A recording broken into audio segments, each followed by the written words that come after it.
Hello बच्चों, चलिए प्रश्न को पढ़ते हैं। वयस्क मानव की आरबीसी अकेंद्रीय होती हैं। निम्न में से कौन सा कथन इस लक्षण में सबसे उचित व्याख्या करता है?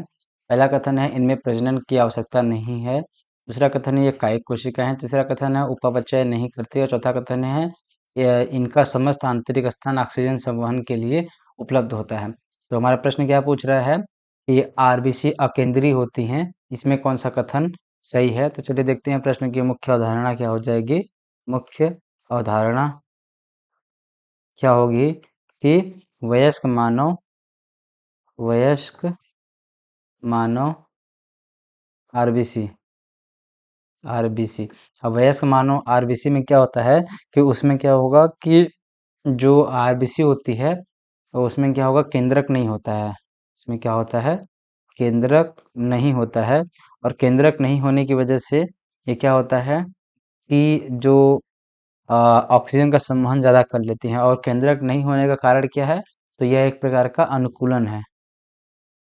अनुकूलन है किसका, आरबीसी का। यह अनुकूलित होती है इसलिए कि इनमें क्या होता है कि अनुकूलित इस वजह से होती है कि इनमें खाली स्थान बच सके।